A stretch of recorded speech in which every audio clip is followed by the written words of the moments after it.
The room went quiet the moment James Brown pointed his finger at Michael Jackson. Not a playful silence, not a respectful one.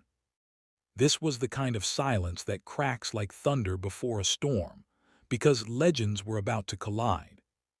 Before we continue, don't forget to subscribe and turn on the notification bell, so you never miss another untold story. The air inside the backstage lounge of the post-Grammy party in February 1983 was thick with smoke, champagne, and the electric energy of greatness. It was one of those rare nights when the walls themselves seemed to pulse with history. Every corner held a legend. Every conversation felt like it could shift the course of music. Michael Jackson had just delivered one of the most talked-about performances in Grammy history. The moonwalk had exploded into the world's consciousness like a lightning strike. Critics were stunned.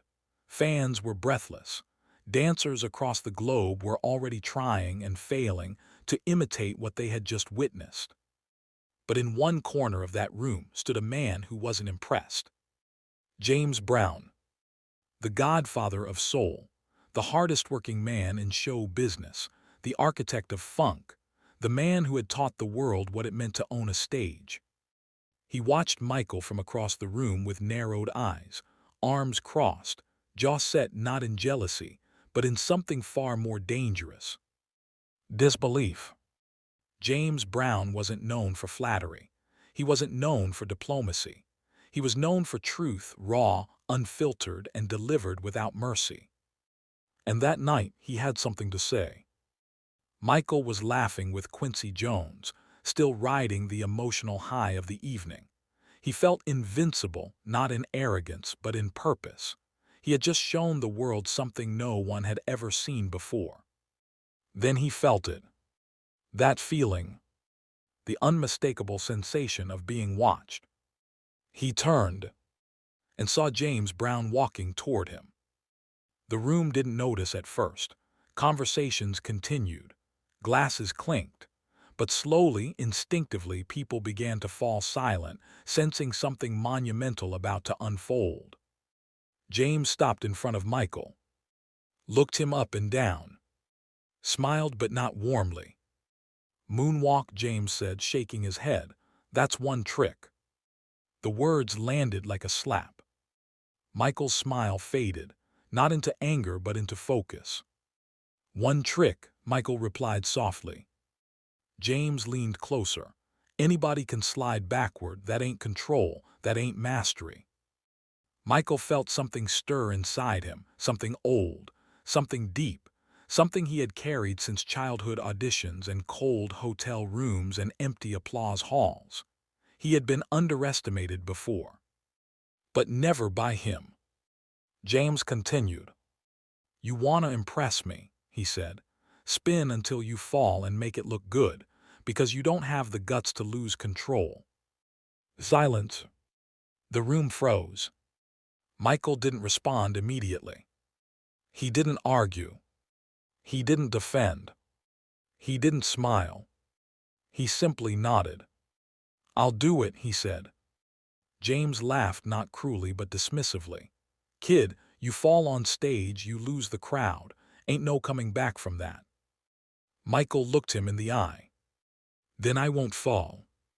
James raised an eyebrow. "You can't spin forever." Michael's voice was calm. "I'll find a way." James turned away, shaking his head. "6 months," he muttered over his shoulder. "You got 6 months before I forget this conversation ever happened." Michael watched him walk away. And in that moment, something changed. Not in the room, not in the industry, but inside Michael Jackson. What James Brown meant as a dismissive joke became Michael Jackson's obsession. That night, after the party ended, after the limousines pulled away, after the champagne glasses were cleared and the smoke dissipated, Michael didn't go to sleep. He went to the mirror. He stared at himself. Not at the performer, not at the star, but at the boy who had once been told he wasn't enough. "You don't have the guts to lose control." The words echoed. Michael wasn't angry at James. He was grateful, because James had done something no one else dared to do. He had challenged him, and Michael Jackson lived for challenges. From that night on, Michael disappeared. Not from the public, from the world. He still recorded, still rehearsed, still met with executives, still smiled for cameras. But behind closed doors, behind locked studio spaces, behind mirrors and sweat and bruises, Michael Jackson began building something the world had never seen. Every night, every morning, every moment in between. He spun. He fell. He got back up. He spun again. At first, he could barely complete 5 rotations before losing balance. He crashed into mirrors, into walls, into the floor. His knees bruised. His elbows burned. His back ached. But he never stopped. He didn't just want to spin longer. He wanted to defy the laws of physics. He wanted to stop mid-spin. He wanted to freeze in motion. He wanted to make gravity look optional. Most dancers train their legs. Michael trained his core. He trained his balance. He trained muscles most people didn't even know existed. He trained pain. He trained exhaustion. He trained failure. He would spin until he collapsed, then stand up and spin again. One assistant later recalled finding him on the floor at 3 a.m., soaked in sweat, staring at the ceiling. "Michael," they said, "you okay?" He didn't move. "I almost had it," he whispered. "Almost. Not good enough. Never good enough." Weeks passed. Then months. Michael began noticing something. The falls were changing. At first they were chaotic, uncontrolled. Then they became controlled.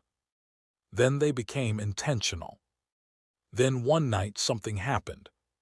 He spun, spun, spun, and instead of falling, his body stopped. Not slowed. Stopped. Mid-motion. Like time itself had paused. He froze, one foot grounded, the other suspended, body angled, arms poised, not collapsing, not wobbling but perfectly balanced. He didn't breathe. Didn't blink. Didn't move. 3 seconds. 4. 5. Then he stepped out of it. Perfectly. He stood still. Heart pounding. Chest burning. Eyes wide. He looked at his reflection and whispered, "That's it." What Michael Jackson had just created was not a spin. It was not a freeze. It was not a trick. It was a new law of motion. Dancers had spun before. Dancers had frozen before. But no one had ever fused momentum and stillness into a single, seamless act. No one had ever made falling look impossible. No one had ever made gravity look like a suggestion rather than a rule. Michael named it simply the spin and freeze. But the world would soon call it something else. Magic. James Brown had forgotten the conversation. Or at least that's what he thought. 6 months after the Grammy party, James was headlining a massive televised concert. The crowd was electric. The band was tight. The energy was classic James Brown: sweat, soul, rhythm, control. Halfway through the set, the music stopped. James took the microphone. "Tonight," he said, "we got royalty in the house." The crowd roared. "Y'all know who I'm talking about." The crowd roared louder. The king of pop himself. The roar turned into a wave. Michael Jackson. Michael stepped onto the stage. Not as a guest. Not as a fan. As a challenger. James smiled wide, confident, playful. "Now, Michael," he said into the mic, "you remember what I told you, right?" Michael nodded. James turned to the crowd. "I told this young man that moonwalk was one trick. I said, spin until you fall and make it look good." Laughter rippled through the audience. James smirked. "And I said he didn't have the guts to lose control." The crowd oohed. Michael didn't respond. He didn't smile. He didn't laugh. He just nodded again. James stepped aside. "Well," he said, "let's see what you got." The band began a slow, steady groove. The lights dimmed. A spotlight hit Michael. He stood still. Not moving. Not blinking. Not breathing. Then he moved. He didn't jump. Didn't slide. Didn't moonwalk. He spun.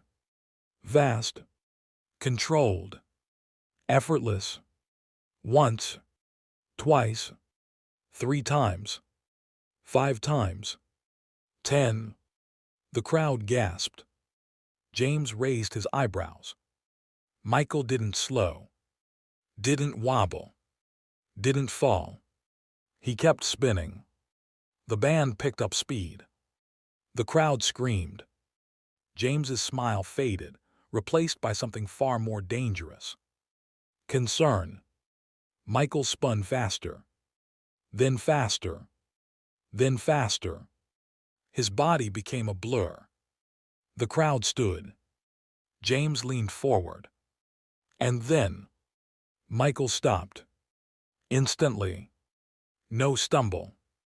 No shake. No collapse. He froze. Mid-motion. 1 foot planted. 1 foot suspended. Body angled. Arms poised. Time stopped. The crowd went silent. Not quiet. Silent. The kind of silence that only happens when people forget how to breathe. 3 seconds. 4. 5.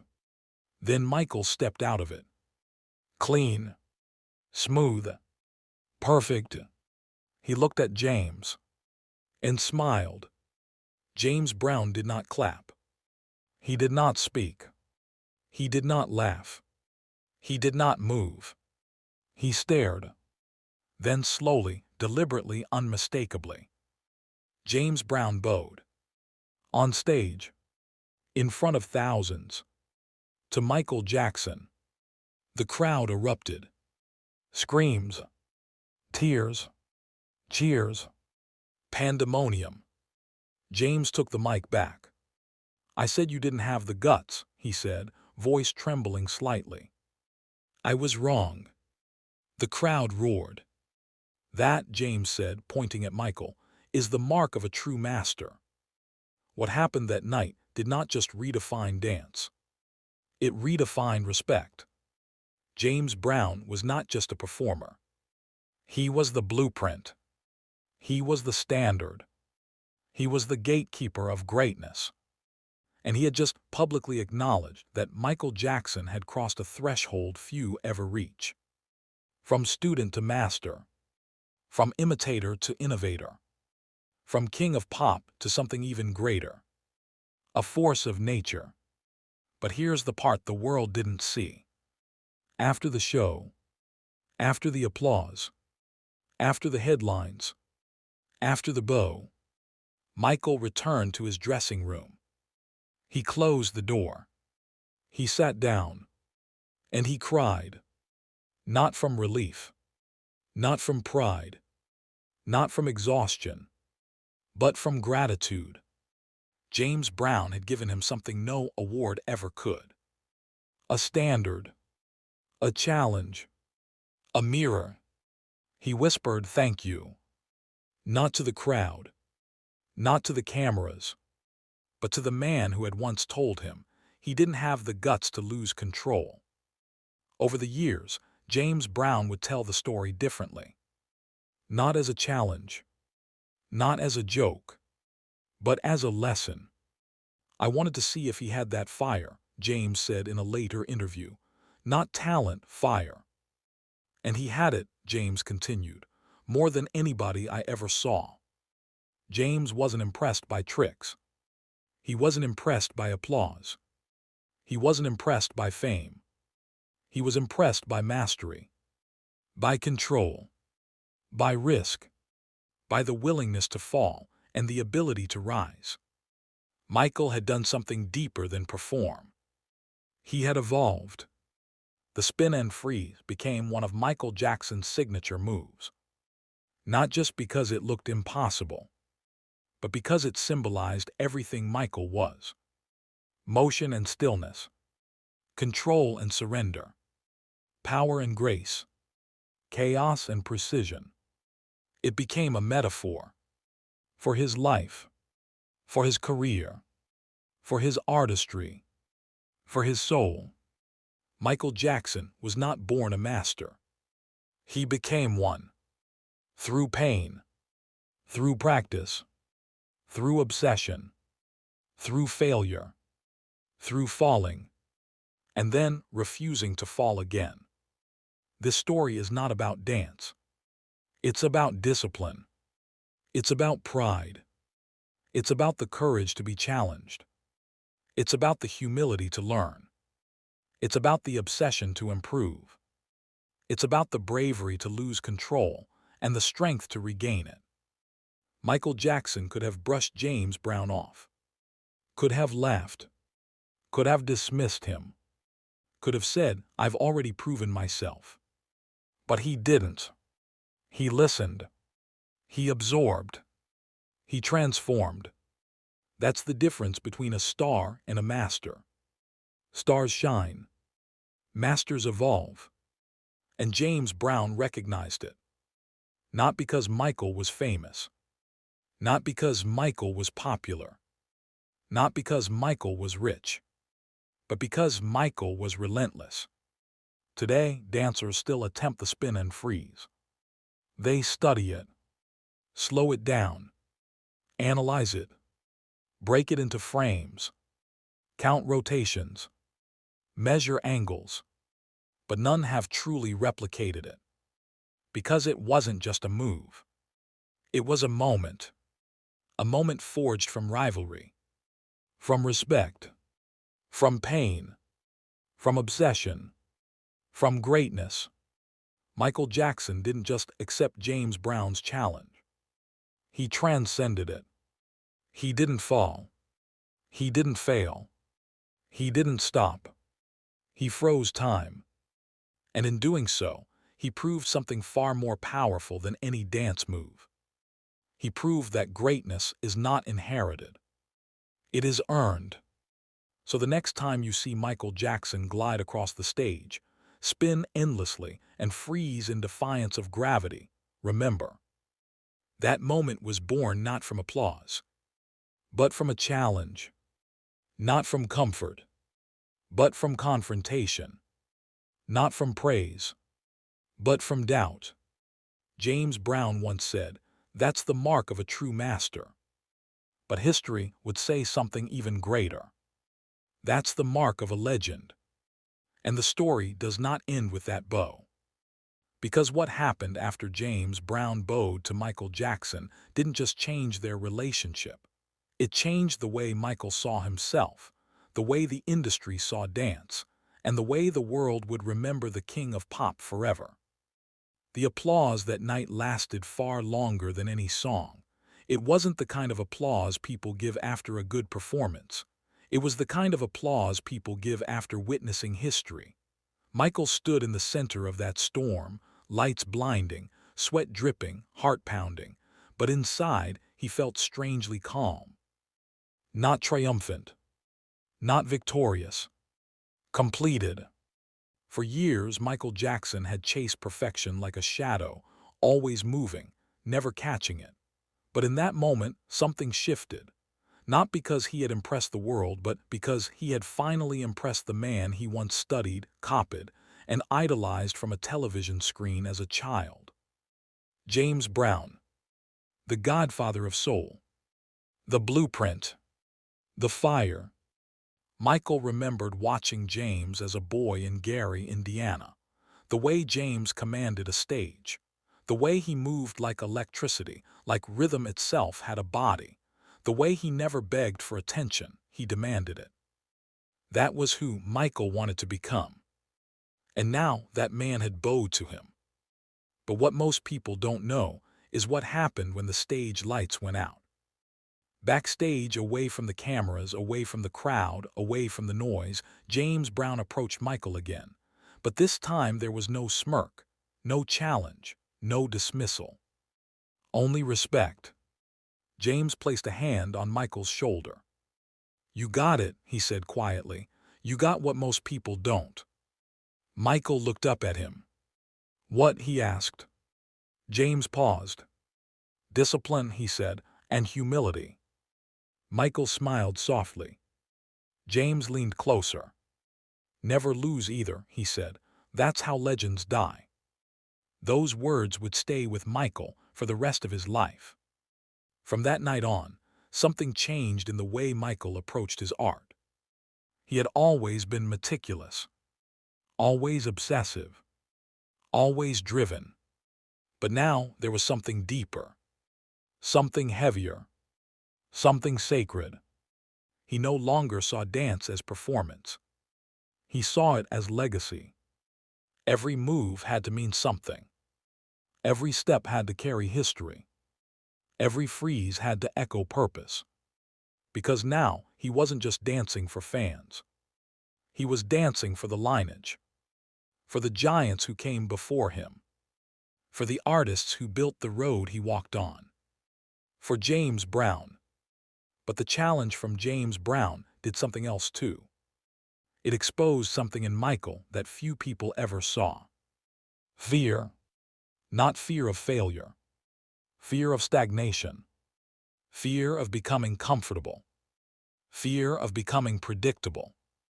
Fear of becoming safe. Michael once said, "The minute you think you've arrived, you've already failed." And James Brown's challenge had reminded him of that truth. He never wanted to be the artist who peaked. He wanted to be the artist who evolved. In the months following that night, Michael began experimenting more than ever before. He pushed choreography further. He demanded more from his dancers.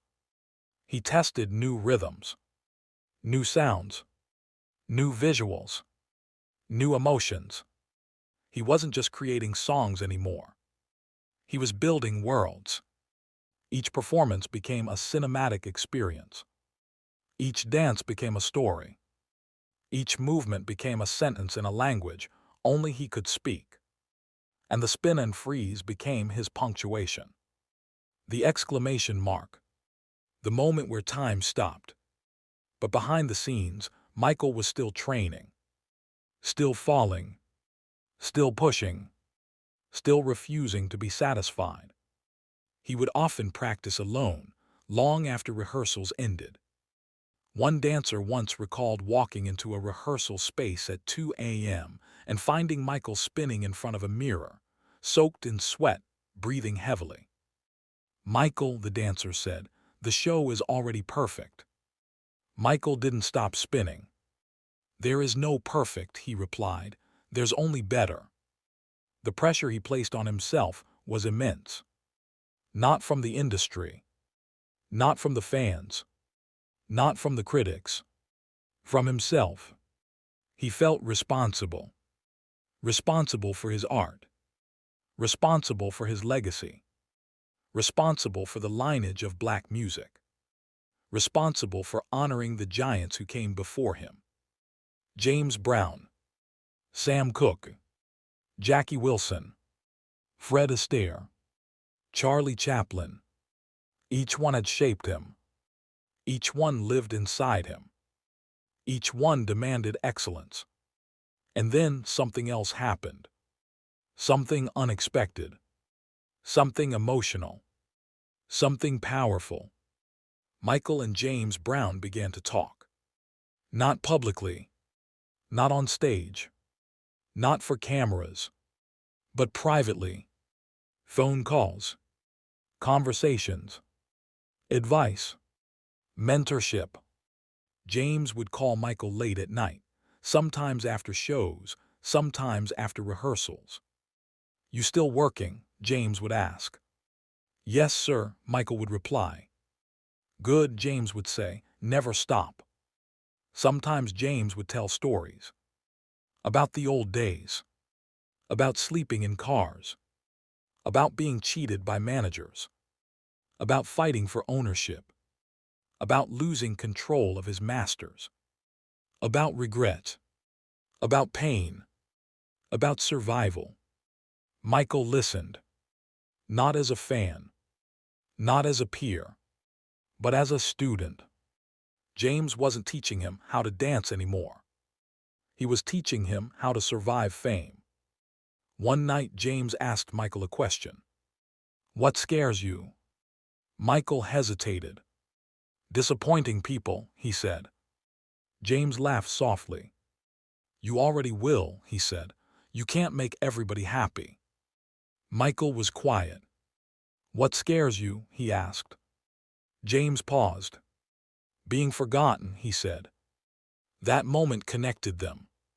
Two legends. Two kings. Two men burdened by greatness. One feared disappointing the world. The other feared being erased by it. Years later, when James Brown passed away, Michael would release a statement that stunned the world. "James Brown was one of the greatest entertainers who ever lived," Michael said. "He was a teacher, a mentor, and a true pioneer. He pushed me to be better, to be stronger, and to never stop evolving. I owe much of my discipline and stagecraft to him." But what the public didn't know was that Michael had once written James a letter. A private letter. Never released. Never published. But rumored among those closest to him. In it, Michael reportedly wrote, "You challenged me when I needed it most. You doubted me when everyone else was praising me. You forced me to grow when I could have stayed comfortable. For that, I will always be grateful." But the influence of James Brown on Michael Jackson didn't stop at dance. It reshaped Michael's entire philosophy of performance. James believed in sweat, in exhaustion, in leaving everything on stage, in never cheating the audience, in giving more than they paid for. Michael adopted that creed fully. He never lip-synced when he could sing live. He never marked choreography during a performance. He never held back energy. He never shortened shows. He never reduced effort. He gave, and gave, and gave, until there was nothing left. That's why people left his concerts exhausted, not because they had danced, but because they had felt every ounce of his energy. The spin and freeze became more than a move. It became a symbol of defiance. Defiance against gravity. Defiance against limitation. Defiance against expectation. Defiance against doubt. It said, "I will not fall, not because I cannot, but because I refuse to." It became the embodiment of Michael Jackson's spirit. Always moving. Always evolving. Always pushing. Always stopping time. But let's rewind. Because the challenge from James Brown didn't come out of nowhere. James had been watching Michael closely. Long before that Grammy night. He saw the potential. He saw the discipline. He saw the fire. But he also saw something else. Comfort. Not laziness. Not complacency. But comfort in success. Michael had already achieved what most artists only dream of. Global fame. Unmatched sales. Cultural dominance. Unquestioned stardom. James knew what comfort did to artists. It dulled them. It softened them. It made them predictable. It made them lazy. It killed innovation. James wasn't trying to insult Michael. He was trying to save him. By provoking him. By challenging him. By forcing him out of his comfort zone. By forcing him to fail and rise. And it worked, not just for one move, but for an entire era. The bad era, the dangerous era, the HI story era. Each era pushed boundaries. Each era broke records. Each era reinvented performance. Each era raised the bar. Michael didn't just dance anymore. He transformed stadiums into theaters, concerts into films, songs into stories, audiences into believers. The influence of the spin and freeze could be seen in every performance that followed, not just in the move itself, but in the philosophy behind it. The philosophy of tension and release, motion and stillness, chaos and control. That's why Michael's choreography felt so dramatic, so emotional, so cinematic, because he understood contrast. He understood silence. He understood stillness. He understood that sometimes the most powerful movement is no movement at all. There's a moment in nearly every Michael Jackson concert where the music stops. The lights dim. The crowd holds its breath. Michael stands still, not moving, not blinking, not speaking. The audience screams, not because he's dancing, but because he's not. Because they're waiting. Because anticipation has become ecstasy. Because stillness has become spectacle. That moment was born from James Brown's challenge. From the idea that falling or not falling could be performance. That control or surrender could be art. And here's the truth few people understand. Michael Jackson wasn't trying to outdo James Brown. He was trying to honor him. He wasn't trying to defeat the Godfather of Soul. He was trying to prove himself worthy of his lineage. James wasn't a rival. He was a mirror, reflecting what Michael could become if he dared to push further. But the story doesn't stop with Michael and James. Because that moment, that challenge, that bow rippled outward. It changed dance culture. It changed performance art. It changed the expectations of live shows. It changed how artists approach movement. Suddenly, dancers weren't just dancing. They were storytelling. They weren't just moving. They were communicating. They weren't just entertaining. They were transforming. Michael Jackson raised the standard so high that entire generations of artists would spend their careers trying to reach it. And most wouldn't. Ask any dancer who grew up watching Michael Jackson. They'll tell you, they didn't just want to dance like him. They wanted to be him. Not in appearance, not in voice, but in presence, in power, in command, in control, in the way he could stop time with a glance, the way he could freeze a stadium with stillness, the way he could move millions with one step. That came from James Brown.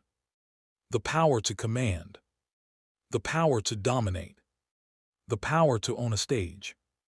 Michael Jackson never forgot where he came from, never forgot who shaped him, never forgot who challenged him, never forgot who doubted him, never forgot who believed in him, never forgot who forced him to become better. And that's why, even at the height of his fame, he remained humble. Not modest, humble. He bowed to the audience. He thanked the crew. He honored the musicians. He respected the dancers. He acknowledged the lineage. Because he knew he didn't stand alone. He stood on shoulders.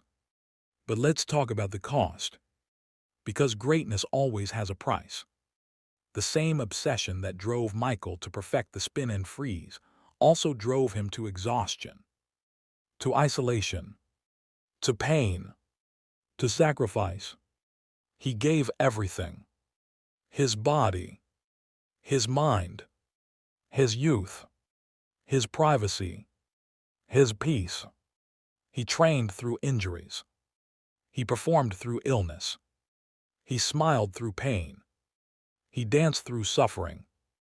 Because he believed the audience deserved his best, no matter the cost.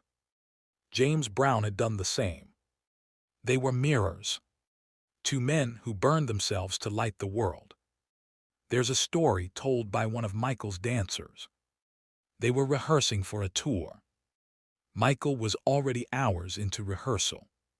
Sweating, breathing hard, yet still pushing. The dancer said, "Michael, we can stop, we've got it." Michael shook his head. James Brown wouldn't stop, he said. Not until he collapsed. That wasn't exaggeration.